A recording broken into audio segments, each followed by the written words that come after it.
የአእምሮ መታደስ አስፈላጊነቱ ምንድነው? በአንድ ክርስትና ህይወት ውስጥ በአንድ የክርስትና ህይወት ውስጥ አእምሮ መታደስ እጅግ በጣም ወሳኝና አስፈላጊ ከሚባሉ ነገሮች ዋነኛውና አንዱ ነው። በእኔ እምነት የቤተ ክርስቲያን ትልቁ ስራ አለ ብዬ ማምነው እዛ ላይ ነው። ለምን መሰለህ? መንፈሳችን ጌታን በተቀበልን ጊዜ በመንፈሳችን ጸድቀናል፣ በመንፈሳችን ድነናል፣ አዲስ ፍጥረት ሆነናል። አየህ፣ የእግዚአብሔር የሆነውን ህይወት ተካፍለናል። ነፍሳችን ላይ ግን የተለወጠ ነገር የለም። ስለዚህ ነፍሳችን ላይ ትልቅ ስራ መሰራት አለበት ብዬ አምናለሁ። ኦኬ፣ የአእምሮ መታደስ ብለን ስንጠራ አእምሮአችን በነፍሳችን ክፍል ውስጥ ስላለ ማለት ነው። ስለዚህ አንድ ክርስቲያን ቅድም እንዳልኩት እንዴት ነው አእምሮ መታደስ የሚችለውና የአእምሮ መታደስ አስፈላጊነቱና ጠቀሜታው ምንድነው ትላለህ? በመጀመሪያ ሐዋርያው ጳውሎስ በሮሜ 12 ላይ ከቁጥር 1 ጀምሮ የተናገረው ቃል በጣም ወሳኝ ቃል አለ። በአእምሮአችሁ መታደስ ወይም በልባችሁ መታደስ ተለወጡ እንጂ ይህንን ዓለም አትምሰሉ። ከዛ ይልና ቀጥሎ ያለው ቃል የእግዚአብሔር ፈቃድ ፍጹም፣ በጎ፣ ደስ የሚያሰኝ ምን እንደሆነ ፈትናችሁ ታውቁ ዘንድ ይልና ቀጥሎ ምንድነው የሚለው? በልባችሁ መታደስ ተለወጡ እንጂ ይህንን ዓለም አትምሰሉ። አሁን ስለዚህ ምንድነው እየነገረን ያለው?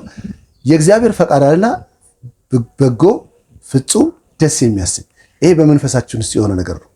በጎ የሆነ ነገር በመንፈሳችን ውስጥ ሆኗል። ፍጹም ወይም ፐርፌክት የሆነ ነገር በመንፈሳችን ውስጥ ሆኗል። ይሄ በመንፈሳችን ውስጥ የሆነው በጎ፣ ፍጹም የሆነው የእግዚአብሔር ፈቃድ የሆነው ነገር ወደ ነፍሳችሁ ወይም ወደ አእምሯችሁ በመታደስ ተቀየሩ እያለ ሐዋርያ ጳውሎስ ይነግረናል። ኦኬ፣ አሁን እንዳልከው ሮሜ መጽሐፍ ምዕራፍ 12 ላይ የእግዚአብሔር ፈቃድ እርሱም በጎና ደስ የሚያሰኝ ፍጹም የሆነው ነገር ምን እንደሆነ ፈትናችሁ ታውቁ ዘንድ በልባችሁ፣ እንግሊዘኛው ማይንድ ይላል። በአእምሯችሁ መታደስ አእምሮ ማለት ነው። መታደስ ተለወጡ እንጂ ይህን ዓለም አትምሰሉ። ጥያቄን ሰምተኝ ከሆነ የአእምሮ መታደስ አስፈላጊነቱ ምንድን ነው ለአንድ ክርስቲያን? አእምሮ ባይታደስስ? አእምሮ ባይታደስ ምን እንደሚሆን ታውቃለህ? በመንፈሱ የሆነው ነገር ለዚህ ዓለም ውጪ ላይ መገለጥ አይችልም። ለምን? አእምሮ በአካልና በመንፈስ መካከል ያለች መካከለኛ በር ነች። ስለዚህ መንፈስ ወደዚህ ዓለም መግባት ሲፈልግ ከመንፈስ የበራልን ነገር ከእግዚአብሔር ጋር የተገናኘ ነው ብርሃን ወደዚህ ዓለም መገለጥ ሲፈልግ መገለጫዋ በር ነፍስ ነች።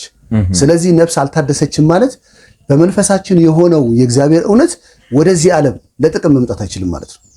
ኦኬ፣ ቃሉ በእርግጥ ግልጽ ያደርገዋል። በልባችሁ መታደስ ተለወጡ እንጂ by the renewing of your mind ይላል።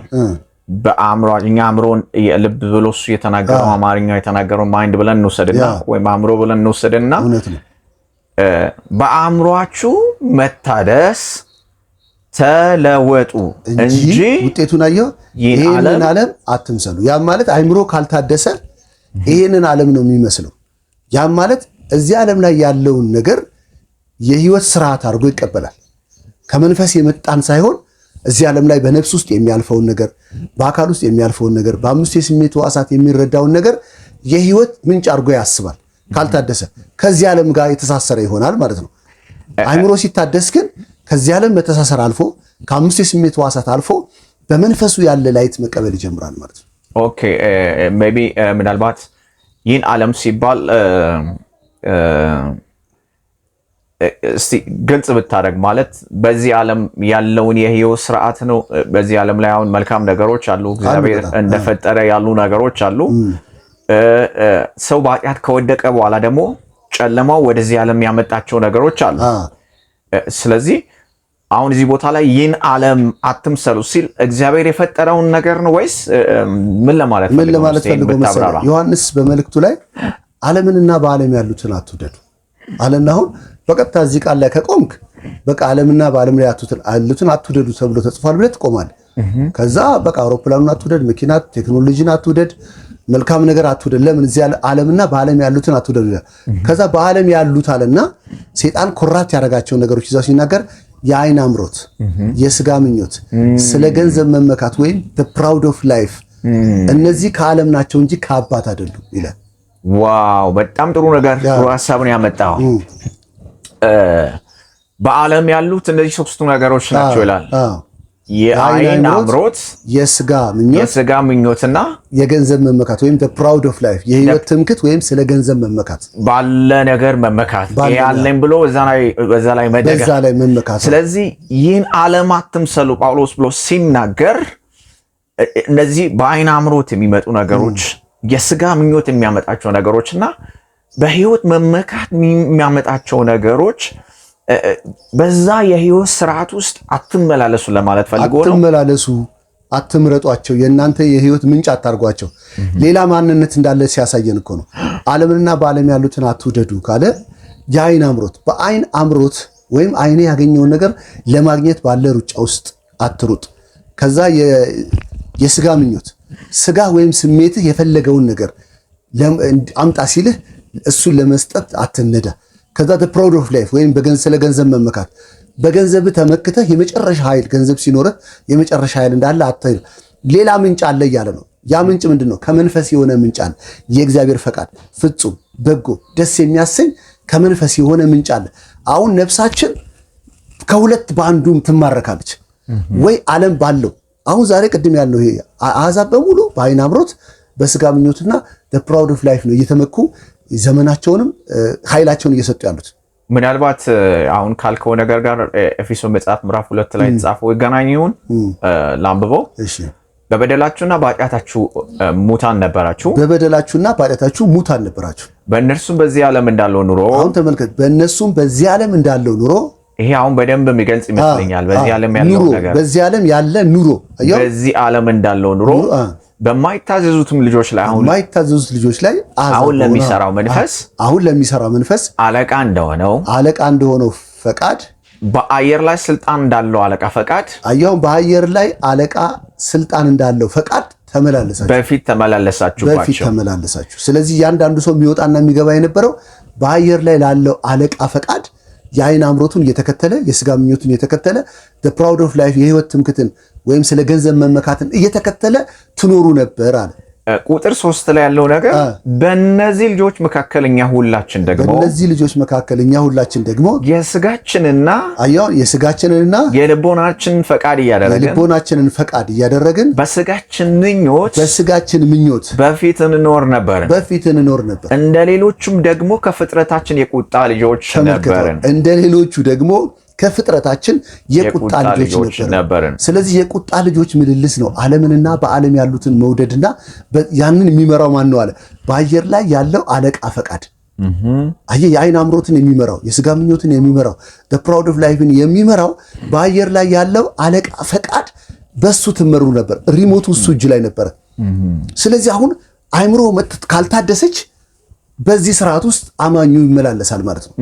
የአይን በአይን አምሮት ውስጥ ይመላለሳል፣ በስጋ ምኞት ውስጥ ይመላለሳል። the proud of life የህይወት ትምክህት ወይም በገንዘብ መመካት ውስጥ መመላለስ ይጀምራል።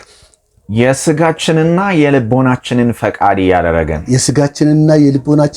እያደረግን በስጋችን ምኞት፣ ያ ማለት ስጋችን የሚመኘውን ነገር የሚፈልገውን ነገር የማቅረብ የወስራት ነው ማለት ነው።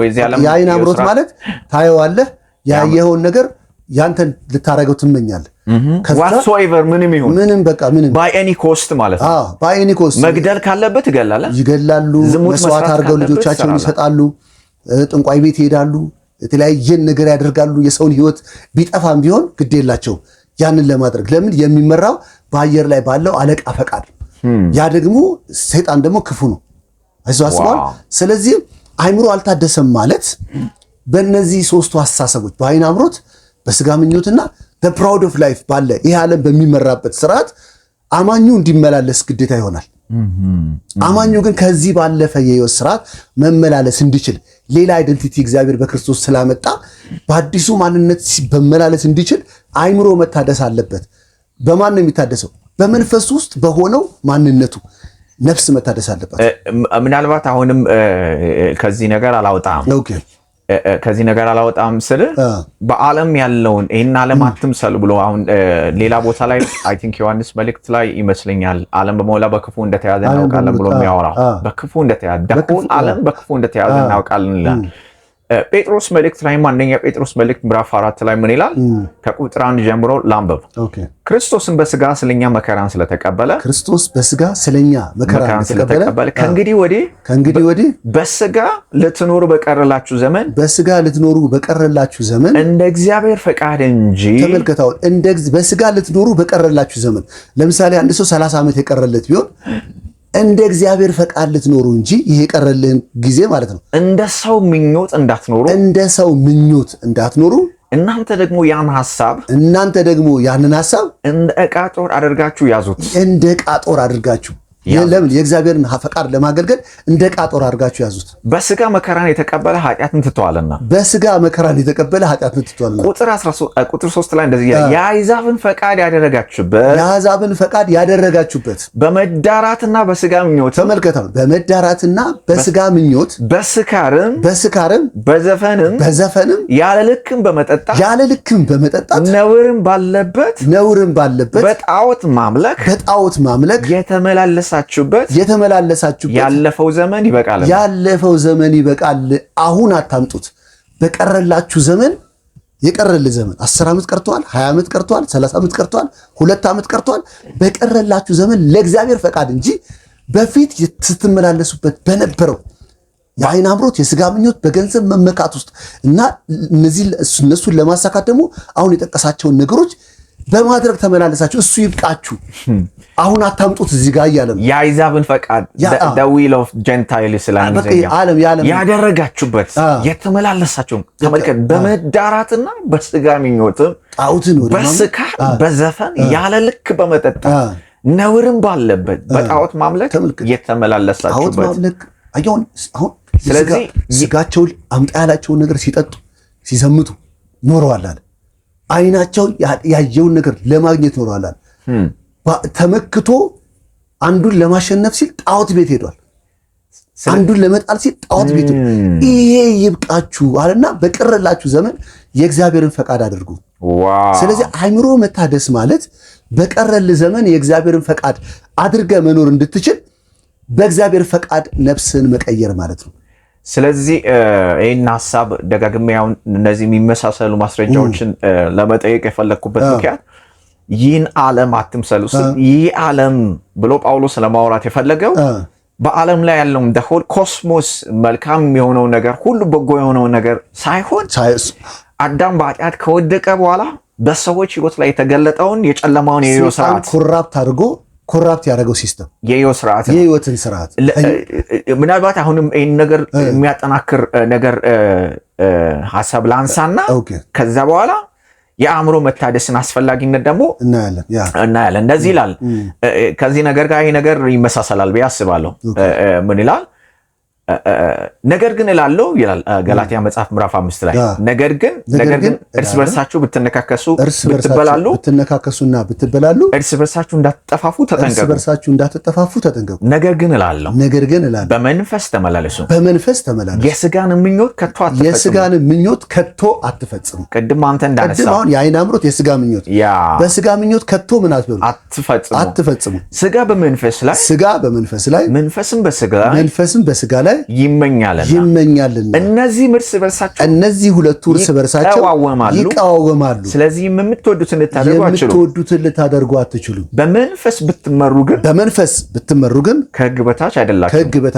የሥጋ ስራ የተገለጠ ነው። እርሱም ዝሙት፣ ርኩሰት፣ መዳራት፣ ጣዖትን ማምለክ፣ ሟርት፣ ጥል፣ ክርክር፣ ቅናት፣ ቁጣ፣ አድመኝነት፣ መለያየት፣ መናፍቅነት፣ ምቀኝነት፣ መግደል፣ ስካር፣ ዘፋኝነት ይህንን የሚመስል ነው። ገና ይቀጥላል። ይህንን የሚመስል ነው። አስቀድመው እንዳልኩ እነዚህን የሚያደርጉ የእግዚአብሔርን መንግስት አይወርሱም። አሁን ይሄ ቅድመውን ስጋ በመንፈስ ላይ መንፈስ በስጋ ላይ ይቃወማል። የመጀመሪያው ትምህርት ላይ ስንሰራ ስጋ ብለን ስንጠራ በሁለት ለይተናል። ይሄ የመጀመሪያው ስጋ ይሄ ሶማ የሚባለው ስጋ በእግዚአብሔር ፈቃድ የተፈጠረ እግዚአብሔር ከፈጠረው በኋላ መልካም ብሎ የተናገረው በመጽሐፍ ቅዱስ ላይ ደግሞ ቅዱስና ሕያው መስዋዕት አድርጋችሁ አቅርቡ የተባልነው ብልቶቻችሁን የጦር ዕቃ የጽድቅ የጦር ዕቃ አድርጋችሁ የተባለው የእግዚአብሔር ቤተ መቅደስ የሆነው ይሄኛው ሰው ማለት። ሌላኛው ስጋ የሚባለው ደግሞ የኃጢአት ስጋ ይባላል። የኃጢአት ኔቸር አዳም ከወደቀ በኋላ በዛ በመወለድ ስርዓት የተገናኘ ነው የኃጢአት ኔቸር። ያንን ስጋ ብሎ ይጠራዋል፣ ወይንም በግሪክ ቋንቋ ሳርክስ ብሎ ይጠራዋል። እሱ የሚያፈራው ፍሬ፣ እሱ የሚሰራው ስራ የታወቀ ነው። አሁን የጠቀስካቸውን ስራዎችን ነው የሚሰራው፣ ገና ከዚህ ባሰም ይሰራል። ስለዚህ ቅድም አንተ እንዳነሳ አሁን ይህን ያመጣንበት እንደዚህ ጴጥሮስ መልእክት ላይ አሁን እዚህ ገላትያ መጽሐፍ 5 ላይ ይህን ነገር ያነሳንበት ትልቁ ምክንያቱም የእግዚአብሔር ቃል ቅድም አንተም እንዳነሳኸው ሀሳባችን የአእምሮ መለወጥ ስለሆነ የአእምሮ መለወጥ እንዴት ይመጣል ነው። የአእምሮ መለወጥ ምንድን ነው?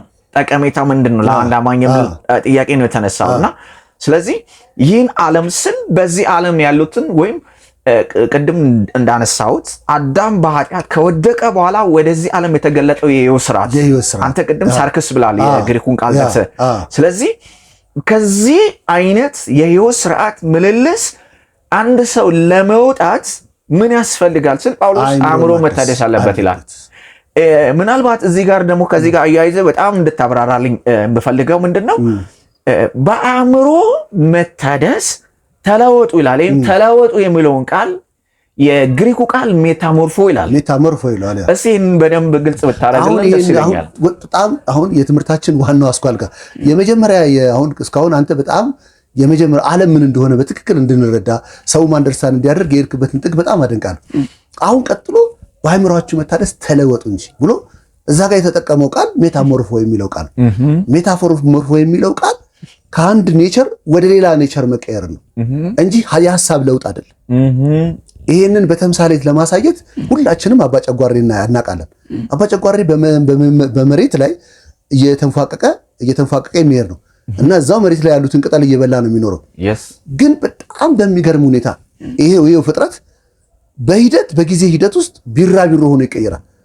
ውስጡ ላይ ያለው የቢራቢሮ ኔቸር እየተገለጠ ይመጣና በሚቀጥለው ጊዜ ላይ ቢራቢሮ ሆኖ መብረር ይጀምራል። አበባ ላይ ተቀምጦ የአበባውን ማር መቅመስ ጣፋጩን ክፍል መብላት ይጀምራል። ቶታሊ አባጨጓሬ ሆኖ ይኖርበት የነበረው የመሬት ምልልስ ይበላ የነበረውን ማንነት አፈር ላይ ያለችዋን ነገር ሲበላ የነበረውበት ማንነት ከውስጡ ግን ሌላ ኔቸር ነው የወጣው። ሌላ ፍጥረት ከራሱ ውስጥ ነው የወጣው። ያው መሬት ላይ ሳብ የነበረው ያው በጊዜ ሂደት ውስጥ ተቀይሮ ቢራቢሮ ሆኖ መብረር ጀመረ። ከዛ ሰው ሁሉ ሲያየው የሚወደው ሊይዘው የሚፈልገው ከዛ በኋላ አበባ ላይ ተቀምጦ የአበባውን ማር መቅሰምና መብላት የሚችል ኔቸር ከውስጡ ተቀይሯል። ስለዚህ አሁን ሐዋርያ ጳውሎስ እየነገረን ያለው በአእምሯችሁ መንፈስ ታደሱ ሲል ሜታሞርፎ አርጉ። በውስጣችሁ ሌላ ኔቸር አለ፣ አዲስ ፍጥረት አለ፣ ሌላ ተፈጥሮ በክርስቶስ ኢየሱስ መጥቷል። በመንፈሳችን የተካፈልነው የእግዚአብሔር ሕይወት አለ። እሱ መውጣት እንዲችል እሱ መገለጥ እንዲችል ሜታሞርፎ አርጉ። ምን ላይ? ነፍሳችሁ ላይ። ዋው! የማንነት ለውጥ ነው እንጂ የሀሳብ ለውጥ አይደለም። ምናልባት አንተ ስታወራ በጣም ነው የገረመኝ የነበረው። ባዮሎጂም ስንማር ሳይንስ በዓለማችን ሜታሞርፎ የሚያደርጉ ሁለት ነፍሳት ሁለት ፍጥረታት እንዳሉ የሚናገረው አንደኛ ፍሮግ ጉርጥ አይነት ይመስለኛል ውሃ ዳር ምናምን ውሃ ውስጥ የሚኖር አይነት ነገር ነውና ሌላኛዋ ደግሞ ብራብሮ ነች። ስለዚህ ኤግ ላርቫ አዳልት ፑፓ ፕሮሰሱ ያ ነው። እንደዛ ያለ ነው ወደ ቢራብሮ የሚመጣውና ቅድም ስታወራ በጣም እየገረመኝ ነው የነበረውና እቺ ቢራብሮ የመጀመሪያ ስቴጅ ላይ በተለይ የሆነ ስቴጅ ላይ እንደ ትል አይነት ነገር አባጨጓሬ ቅጠል የምትበላ ግን በሂደት ደግሞ በውስጥ ያለው እውነተኛው ማንነት እየተገለጠ ሲሄድ ከአንድ ስቴት ወደ ሌላ ስቴት ነው እየተቀየረች የመጣችው ማለት ነው። ያቺ በትል ደረጃ ወይም አባጨጓሬ በነበረችበት ሰዓት ላይ ክንፍ አልነበራትም፣ መብረር አትችልም። ቅጠል ነው የምትበላው፣ እዛው መሬት ላይ ያለውን ቅጠል ነው የምትበላው። የትኛውም አይነት ነገር መጥቶ ለቅሟት ሊበላት ይችላል። ሰው ረግጧት፣ ማንኛውም ረግጧት ሊጨፈልቅ ይችላል። ግን በውስጧ የተቀመጠው ዘር እየተቀየረ አሁን ይሄን ነው ለውጥ ሜታሞርፎ ብሎ የሚያወራው። ከአንድ ስቴት ወደ ሌላ ከአንድ ስቴት ወደ ሌላ ማንነት እኮ ነው። እኛ ሁላችን መንፈስ ከሚሆን ጌታ እንደሚደረግ ያንን መልክ እንመስል ዘንድ ከክብር ወደ ክብር ከክብር ወደ ክብር እንለወጣለን። ያንን መልክ እንመስል ያንን መልክ አሁን መልኩ በኢሜጁ ተቀምጧል። ክርስቶስ መልክ ተቀምጧል። በጣም ጥሩ ሐሳብ ነው ያነሳው። ስለዚህ አሁን በአንድ አማኝ ውስጥ ሪል አይደንቲቲ ልክ ክርስቶስን ሲቀበል የአይደንቲቲ ለውጥ ነው ያለው የሆነው ይሄ የሥጋ ሰው ሐዋርያ ጳውሎስ ከዚህ ምን አለ? ከክርስቶስ ጋር ተሰቅያለሁ አለ። አሁን እኔ አልኖርም እንዴ ከዛ አሁን እኔ አልኖርም ክርስቶስ በእኔ ይኖራል አለ። ክርስቶስ በእኔ ይኖራል። የታረከው አንተ ሲባል ከክርስቶስ ጋር ተሰቅይ አሮጌውን ሰው ሰቀለ፣ የኃጢአት ሥጋን ሰቀለ። ያው ከዛ ሌላ ስቴት ክርስቶስ በሱ ውስጥ ኖሮ በክርስቶስ ላይ ባለ እምነት ነው አሁን ምኖረው። ከዚህ በኋላ ሌላ ስቴት ሆነ።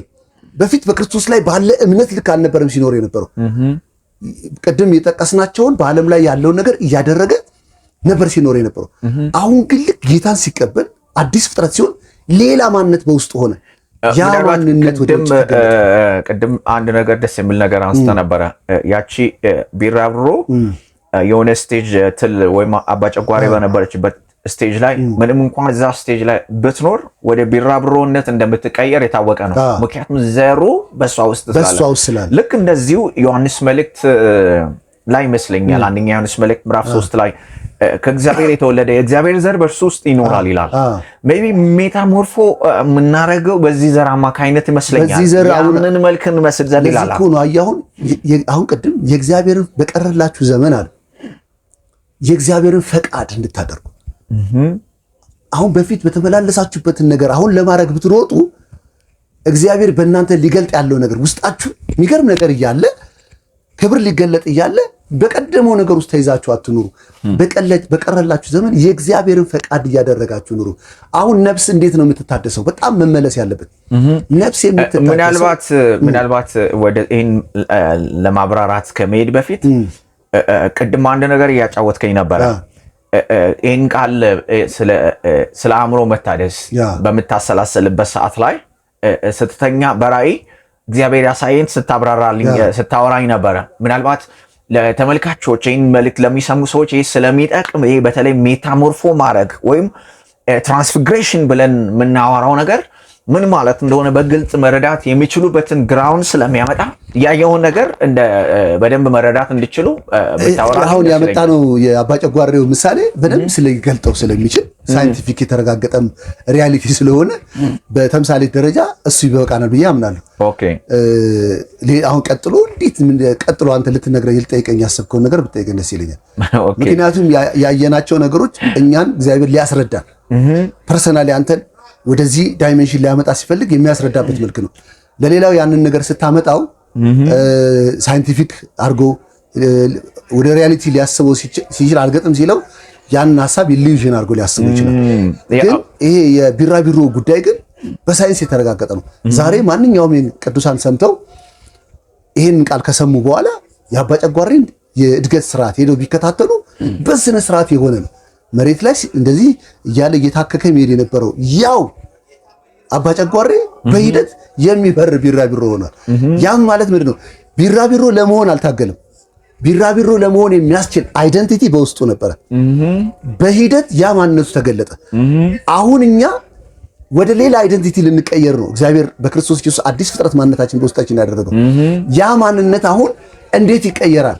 እንደ ቢራቢሮ ዝም ብሎ በመኖር ውስጥ አይቀየርም፣ ፈቃድ ስላለ። ለዚህ ነው ሐዋርያ ጳውሎስ በአእምሯችሁ መታደስ ተለወጡ እንጂ ካልተለወጥክ ይሄን ዓለም ትመስላለህ። ካልተለወጥክ እኮ ነው እዛ ጋር ይሄን ዓለም አትምሰሉ ሲል፣ ካልተለወጥክ ይሄን ዓለም መስለህ የዚህን ዓለም ስርዓት ለማትረፍ ትሮጣለህ።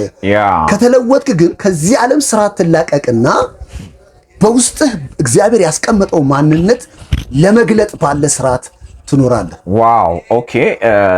ያው እኔ በህልም ያየውን ነገር ወይም የታየው ነገር የበለጠ ሜታሞርፎ የሚለውን ቃል ይገልጻል ብዬ እኔ ስታወራ በደንብ ስለበራልኝ ሜይ ቢ ተመልካቹም እንደዛ አይነት እድል እንዲያገኝ ነበረ።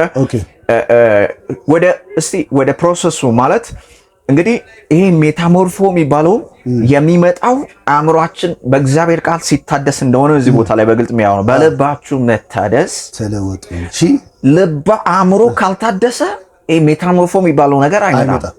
ስለዚህ አንድ ክርስቲያን ጌታን ከተቀበለ በኋላ አእምሮ እንዴት መታደስ የሚችለው እሱን እናውራ። አሁን በመጀመሪያ ስለ አእምሮ በትክክል አንደርስታንድ ማድረግ አለብን ብዬ አስባለሁ።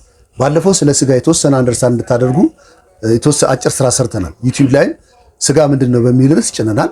እሱን ሄዳችሁ ስጋን በትክክል አንደርስታንድ እናደርግ። ስጋ ብሎ መጽሐፍ ቅዱስ የሚጠራው ይሄ በመስታወት የምናየው አሁን እኔን ፊት ለፊት እያያችሁ ያለውን አካሌን ስጋ ብሎ ይጠራዋል። ይሄ በእግዚአብሔር ዘንድ በእግዚአብሔር የተፈጠረ ለእግዚአብሔር እንድናቀርበው የተፈቀደልን የጽድቅ ጦር ዕቃ አድርገን ብልቶቻችንን ማቅረብ እንድንችል የጽድቅ ጦር ዕቃ አድርገን እግዚአብሔር መልካም አድርጎ የፈጠረው። ሁለተኛው ስጋ የሚለው ሳርክስ የሚለው ግን የኃጢአት ኔቸር የሆነውን ስጋ ብሎ ይጠራዋል።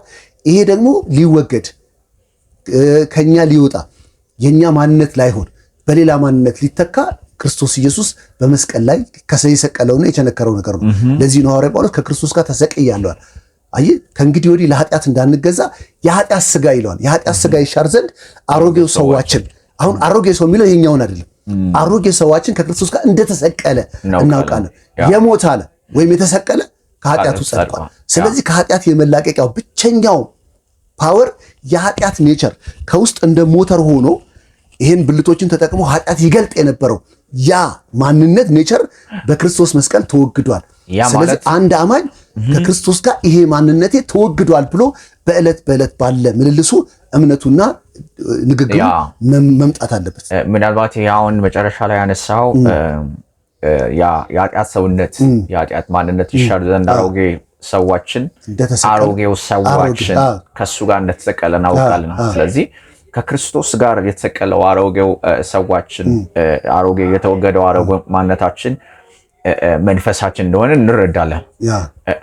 ይሄ ራሱን ይቻል እንግዲህ ቀደም እንዳልኩ ከዚህ በፊት በሰራነው ቪዲዮ ስጋ ምንድነው የሚለውን ነገር አብራርተናል። ስለ አዲስ ፍጥረት ደግሞ ብዙ አውርተናል።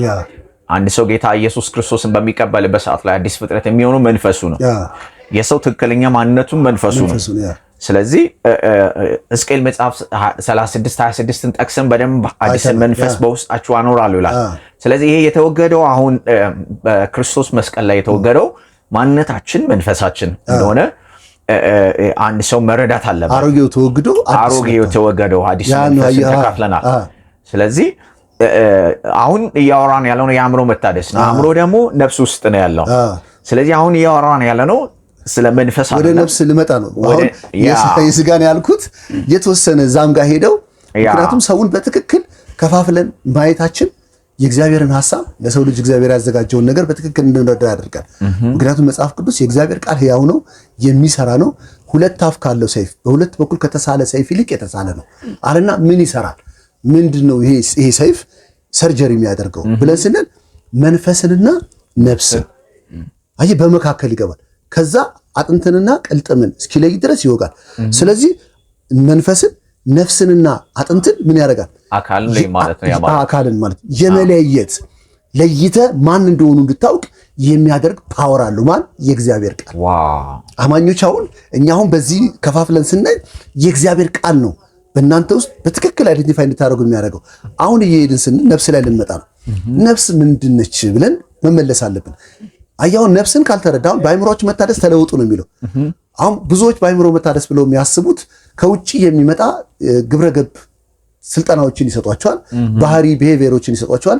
በአካል የሚያደርጓቸውን ነገሮች በማድረግ አይምሮን ለመለወጥ ይታገላል። ይሄ ትግል ነው። ሪል ሜታሞርፎ አያመጣም። ሜታሞርፎ ማለት በውስጥ አንድ ኔቸር አለ፣ ያ እውነተኛው ኔቸር ወደ ውጭ እንዲገለጥ ነው። ስለዚህ የነፍስን ባህሪ አንደርስታንድ ማድረግ አለብን። ነፍስ ምንድነው ሲባል ነፍስ ሶስት ማንነት አለ። አንደኛ ሐሳብ የሚባል ማንነት አለ፣ ማይንድ የሚባል ሁለተኛ ፈቃድ አለ፣ ዊል አለ ፈቃድ። ሶስተኛው ደግሞ ስሜት አለ፣ ኢሞሽን ወይም ስሜት አለ። ስለዚህ አሁን በዚህ ስርዓት ውስጥ አለች። ከዛውን የነፍስ ዋናው ተግባሯ ምንድነው ሲባል ደግሞ ልክ ልባችን እንደሚመታ ስላሰብንም ስላላሰብንም ይመታል። ስላወቅንም አሁን ጆሮአችን ይሰማል። ግን ቆይ ልስማ ብለህ አይደለም የምሰማው። በቃ መስማት የተፈጠረበት ስርዓት ነው። ልክ እንደዚሁም የኛ ነፍሳችን ወደ ኋላ ሄዳ ያለፈውን ነገር የማምጣት ወደ አሁን የማምጣት ጸጸት ሊሆን ይችላል፣ መልካም ነገር ሊሆን ይችላል፣ ባላደረኩም የሚለው ሐሳብ ሊሆን ይችላል። የማምጣት ችሎታ አላት። የተፈጠረችበት ስርዓት ነው። ወደፊት ሄዳ ደግሞ ስጋት ነገ ምን ሊሆን ይችላል፣ የሚቀጥለው ዓመት ምን ሊሆን ይችላል፣ አሁን እንዴት እኖራለሁ፣ ልጆቼ ምን ይሆናሉ የሚል ወደፊት ያለ ደግሞ ስጋት ወይም ተስፋ ወይ ጥርጣሬ ታስባለች። በዚህ ጅዋጅዌ ውስጥ የመኖር የተፈጠረችበት ስርዓት ነው ነፍስ ማለት ነው። አሁን ስለዚህ አእምሮ መታደስ የሚባለው ነገር ደግሞ አሁን እሷ ይሄ ስርዓቷ ከሆነ ሜታሞርፎ አንድ ሰው የሚያደርገው ውስጡ ያለው አዲሱ ፍጥረት ማንነት ኔቸር በነፍሱ ላይ ገዢ መሆን አለበት፣ አለቃ መሆን አለበት።